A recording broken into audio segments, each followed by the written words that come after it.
guys? It is a beautiful day up here in upstate New York. It's like 70 degrees. We had a terrible winter this year. It was so cold. It seemed like it was never going to end. We had a lot of snow. Oh man, this feels good though. So now that the weather's warming up, I'm sure everybody's really trying to gear up their diet and get ready to shed some body fat. And I have some tips for you to do just that. As you know, if you've watched my channel, I'm big into flexible dieting and tracking macronutrient intake. I don't think that you're going to be able to get really lean unless you're willing to do that. I think you can get into pretty decent shape, good shape, but to get into great shape, to really see a nice six-pack come in and shredded arms and all that, you're going to need to track your macros in order to do that. And my tips for you, there's two different types of people when it comes to tracking macros. Some people think it's a total pain in the butt.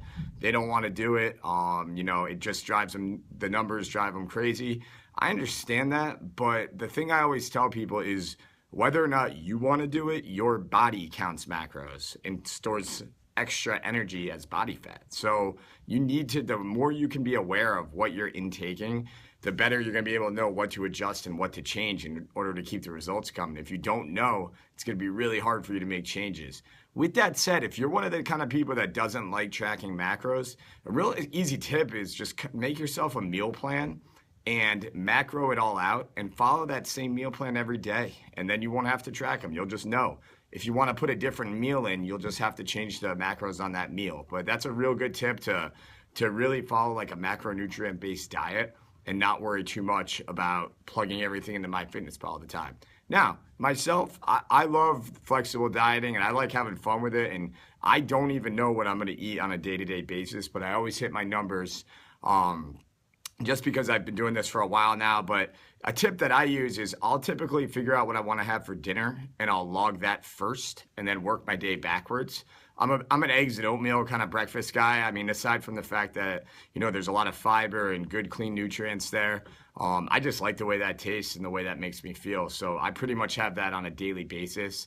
I am also fortunate because I love chicken. I could eat chicken 4 times a day. So chicken's a big staple for me. So it's real easy for me to interchange things to hit my macros and make it work. But, I'll have things like baked lays. I'll have things like, I love Joseph wraps actually, not because it's macro friendly, but because I think they taste awesome.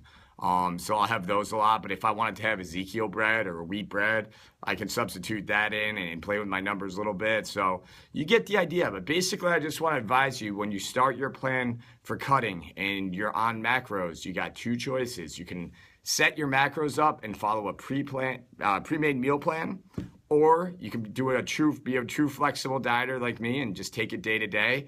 Log your day backwards though, so that you're not left with nothing at dinner, because I'll be honest with you, you're going to set yourself up for failure if you do that. If you ever feel deprived or if you feel hungry at night, I mean, you're going to really, that's going to be tough. I know a lot of people have a lot of willpower. I don't know anyone that has that much willpower where they're going to be able to fight off those hunger demons every single night when the calories get a little low. So in strength, this is Matt from Phelps Fit. Enjoy this beautiful day if you're in the Northeast. And if you're in California, you get this every day. Take care.